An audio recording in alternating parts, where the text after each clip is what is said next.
Hello বন্ধুরা, village doll স্টোরিতে তোমাদের সবাইকে জানাই অনেক অনেক স্বাগত। চলো দেখা যাক আজকে আমাদের গল্পে কি হয়। বৌদি, কুসুমের জ্বরটা তো সারছেই না। দুদিন ধরে জ্বরের ওষুধ খাচ্ছে, তাও তো জ্বরটা কমছে না, কমছে আবার বাড়ছে। ভাবছি যে একবারে শহর থেকে ভালো ডাক্তার দেখিয়ে নিয়ে আসি, নয়তো হেতে আবার বিপরীত হয়ে যাবে, তারপর আবার সেই শহরে গিয়ে ছোটাছুটি করতে হবে। তার চেয়ে ভালো আগে থেকেই দেখিয়ে আসি নাকি, কি বলো? না না রাহুল, আমি এখন শহরে টহরে যাবো না। আমার শরীর তো একেতেই ভালো নেই, আর গুবলু সোনাকে রেখে আমি যাবো না। জানো তো ও কত দুষ্টু। আরে আরে, তুমি গুবলুর চিন্তা করো না, বৌদি তো আছে, বৌদি ঠিক গুবলুকে সামলে নেবে। তুমি এরকম করো না তো। চলো চলো, তোমাকে ডাক্তারটা দেখিয়ে নিয়ে আসি। তোমার তো জ্বরটা কিছুতেই সারছে না। আরে কুসুম, ওরকম না বলছো কেন? যাও যাও, তুমি ডাক্তারটা দেখিয়ে আসো। রাহুল একদম ঠিক বলেছে, তোমার শরীরটা খুবই খারাপ হয়ে যাচ্ছে দিন দিন। দেখো তো, এই দুদিন ধরে জ্বরের না তুমি কিছু খেতে পারছো না কিছু। তুমি যাও তো। হ্যাঁ বৌদি, তাহলে তুমি কিন্তু গুবলুক আর গুড়িয়াকে একটু দেখে রেখো, ঠিক আছে তো?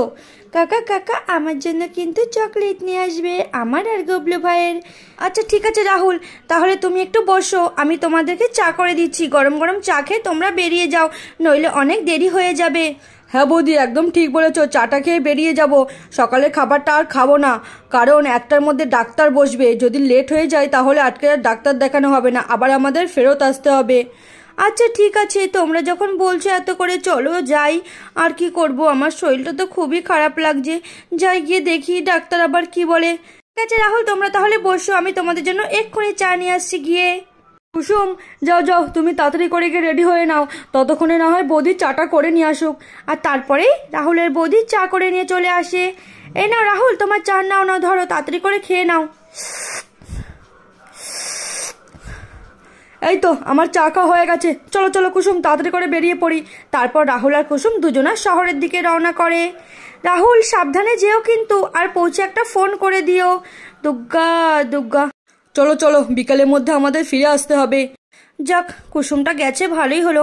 কতদিন ধরে জ্বরে ভুগছে, আর বিকেল বিকেল চলে আসলেই ভালো হবে। সন্ধে হয়ে গেলে ওদিকটা রাস্তা তো একটুও ভালো না। এই বলে রাহুলের বৌদি গিয়ে রান্নাঘরে রান্না করতে থাকে। ভাই ভাই নে, আমি আর তুই একটা খেলা খেলি। হ্যাঁ, কি খেলা যায় বলতো? কি খেলি কি খেলি?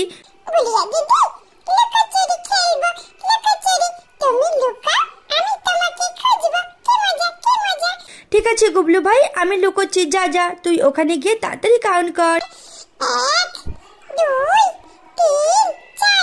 যাই যাই যাই, তাড়াতাড়ি গিয়ে আমি লুকিয়ে পড়ি। হি হি হি। কোথায় লুকাই কোথায় লুকাই? অলি ববলি, আমি তো কিছুই বুঝতে পারছি না। এই তো এইখানে লুকিয়ে পড়ি, খাটের নিচে।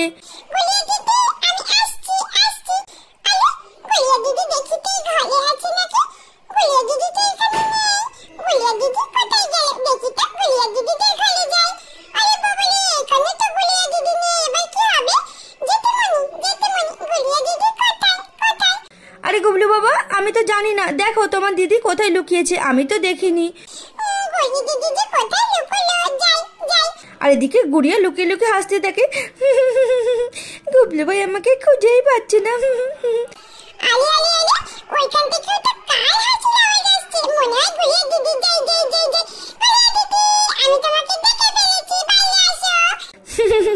দেখেছো, দুটো মিলে কি সুন্দর খেলা খেলছে, সত্যি হাসিও পা। বাচ্চারা, আমি একটু শুলাম। হ্যাঁ, দুপুরে খাওয়া দাওয়া তো হয়ে গেছে, তোমরা কিন্তু ঘরের মধ্যে খেলা করবে, একদম বাইরে যাবে না।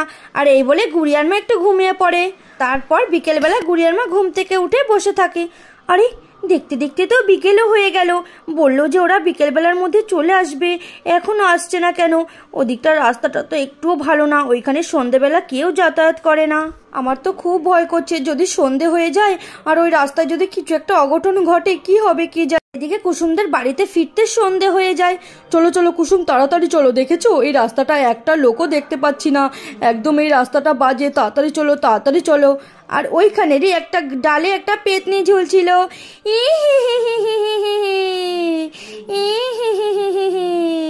মানুষের গন্ধ পাচ্ছি, মানুষের। সকালে একটা কচি বাচ্চার মাংস খেলাম, মনে হচ্ছে আরও আসছে। আর পেতনিটা গাছের আড়ালে লুকিয়ে থাকে। চলো চলো রাহুল, তাড়াতাড়ি চলো, আমার গাটা কেমনি যেন ছমছম করছে। চলো চলো তাড়াতাড়ি চলো। আরে ওই তো দুটো মানুষের ছা আসছে। কি মজা কি মজা। রাহুল তাড়াতাড়ি চলো তাড়াতাড়ি। আয় আয় আয়, আরো কাছে আয়, আজকে তোদের দুটোর ঘাড় মটকে রক্ত খাবো, কে মজা। আরে রাহুল, ওই দেখো ওই পেতনিটা ওই গাছে বসে আছে। রাহুল তাড়াতাড়ি চলো, পালাও এখান থেকে, পালাও পালাও, তাড়াতাড়ি পালাও তাড়াতাড়ি। আর পেতনিটা কুসুমের চুল টেনে ধরে, কোথায় পালিয়ে যাচ্ছিস, আয় আয় তাড়াতাড়ি আয়। আরে কুসুম থেমে গেল কেন, তাড়াতাড়ি দৌড়াও, আয় আয়, তোরা পালাতে পারবি না আমার কাছ থেকে, তাড়াতাড়ি আয়। ছেড়ে দাও আমাদের, ছেড়ে দাও প্লিজ, আমাদের ছেড়ে দাও, রাহুল বাঁচাও বাঁচাও। কাউকে ছাড়বো না, আজকে তোদের ঘাড় মোটকে রক্ত চুষে খাবো। আজকে দিনটা তো আমার বেশ ভালোই গেল। আরে রাহুল, এবার কি করব? ওই পেতনিটা তো আমাদের এবার মেরে ফেলবে, আমরা কি করব? আমাদের ছেড়ে দাও, আমাদের ছেড়ে দাও বলছি। না, তোদের কিছুতেই ছাড়বো না আমি, কিছুতেই না। আজকে আমার পেটে খিদে নেই, তোদের আমি কালকে খাবো। দাঁড়া দাঁড়া দাঁড়া, তোদের রাখার একটা জায়গা করি আমি। আর এই বলে পেতনিটা মন্ত্র পড়তে শুরু করে, ছট। রাহুল আর কুসুমকে পুরো উল্টে দেয়, আর একটা বক্সের মধ্যে ওদেরকে আটকে রাখে, আর দুজনকে পুরো আটকে দেয়। ছেড়ে দাও আমাদের, ছেড়ে দাও, ছেড়ে দাও, রাহুল বাঁচাও, আমাকে বাঁচাও। তোদেরকে কেউ বাঁচাতে আসবে না, কেউ না, কেউ না, এখানে চুপ করে থাক। কালকে সকালে তোদেরকে খাবো, আজকে আমার পেটটা ভরা আছে। আজকে সকালেই একটা কচি কচি রক্ত খেয়েছি, মাংস খেয়েছি। সেই সময় ওই রাস্তা দিয়ে রূপা যেতে থাকে। যাই যাই, গিয়ে কুসুমকে দেখে আসি, বেচারি দুদিন ধরে কত জ্বর। আর হঠাৎ করে ওখানে রূপা দাঁড়িয়ে পড়ে। আরে আরে, ওখানে কি ওটা? কুসুম আর রাহুল না? আর ওইটা কি গাছে? ওরে বাপরে, ওটা তো দেখছি পেতনি। আমি তো ভুলেই গেছি যে এখানে একটা পেতনি থাকে। এবার কি হবে? ওদেরকে বাঁচাতেই হবে। এবার আমি কি করব, কি করব আমি? না না, যাই যাই যাই, তাড়াতাড়ি করে গিয়ে আমি বৌদিকে ডেকে নিয়ে আসি। তাড়াতাড়ি করে যাই। আর তাড়াতাড়ি করে রূপা কুসুমদের বাড়িতে চলে আসে। আরে আরে রূপা, কি হয়েছে? তুমি এত হাঁপাচ্ছ কেন? কি হয়েছে বলো বলো। বৌদি, তোমাদের বাড়িতে আসতে যে 3 রাস্তার মোড় আছে না, ওইখানে যে একজনা মারা গেছিল, ওইখান দিয়ে আসতে গিয়ে দেখি ওই গাছের একটা পেতনি রাহুল আর কুসুমকে আটকে রেখেছে। তাড়াতাড়ি চলো, ওদেরকে আমাদের বাঁচাতেই হবে। কি বলছো তুমি রূপা? দেখেছো, যেটার ভয় পেয়েছি একদম সেটাই হয়েছে। চলো চলো, এক্ষুনি একটা সাধুকে নিয়ে আমাদের ওখানে যেতে হবে।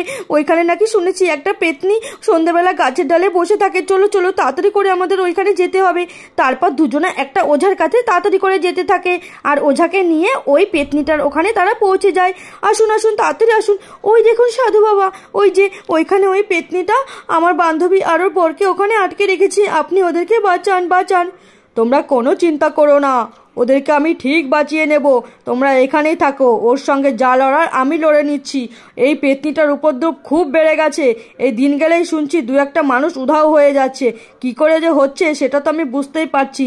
ঠিক আছে, আজকে যখন এসেই গেছি, ওর একটা সাহেস্তা করতেই হবে। আজকেই ওকে এই গ্রাম ছেড়ে চলে যেতে হবে। এক্ষুনি দেখছি আমি। দাঁড়াও, তোমরা এখানে চুপ করে দাঁড়াবে। তোমরা কিন্তু একদম সামনে আসবে না, তাহলে ও কিন্তু তোমাদের ক্ষতি করতে পারে। আমি ওকে গিয়ে এক্ষুনি সাহেস্তা করছি, তোমরা কিন্তু এই দিকে একদম আসবে না। এই দুষ্টু ডাইনি, তুই কেন এই গ্রামের মানুষদের জ্বালিয়ে যাচ্ছিস? বল, এখান থেকে পালিয়ে যা বলছি, পালিয়ে যা।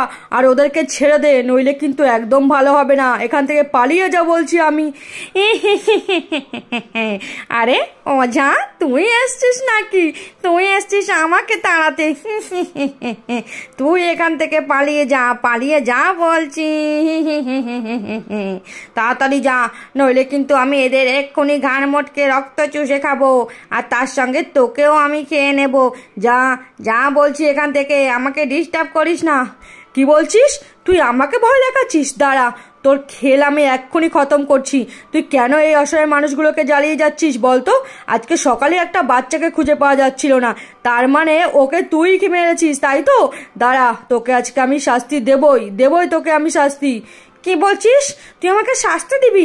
এখান থেকে চলে যা, নইলে কিন্তু তোকে আগুনে পুড়িয়ে আমি ভস্ম করে দেবো। এখান থেকে চলে যা বলছি।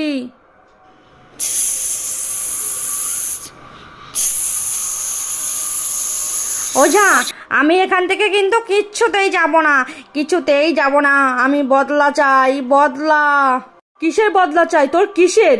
তোকে কে কি ক্ষতি করেছে? তুই এখান থেকে পালিয়ে যা। তুই এই নিরীহ মানুষের ওপর কিছুতেই অত্যাচার করতে পারিস না।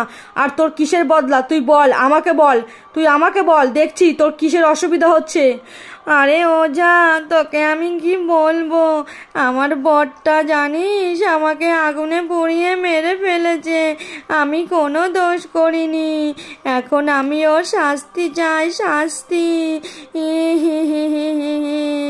ওকে আমি শাস্তি দিতে চাই রে ওঝা, তাহলে আমার আত্মা শান্তি পাবে। ও আচ্ছা, এই ব্যাপার। তোর বর তোকে আগুনে পুড়িয়ে মেরেছিল? হ্যাঁ, আর আমরা তো জানি যে তুই নিজেই আগুন ধরিয়ে মরে গেছিস। তার মানে এই ব্যাপার। আচ্ছা ঠিক আছে, আমি তোকে কথা দিচ্ছি, তোর বরকে আমি পুলিশের হাতে উঠিয়ে দেব, আর আইন ওকে শাস্তি দেবে। ঠিক আছে, তুই কোনো চিন্তা করিস না, তুই এখান থেকে পালিয়ে যা, এই মানুষগুলোর আর কোনো ক্ষতি করিস না। আমি তোকে কথা দিচ্ছি, তোর বরকে আমি শাস্তি পাইয়ে দেবই দেব। ঠিক আছে ওঝা, তুই যখন বলছিস তাহলে আমি চলে যাচ্ছি এখান থেকে। হ্যাঁ, তুই এখান থেকে চলে যা। আর আমি তোকে কথা দিলাম, 1 সপ্তাহের মধ্যে তুই জানতে পারবি তোর স্বামীর শাস্তি হয়েছে।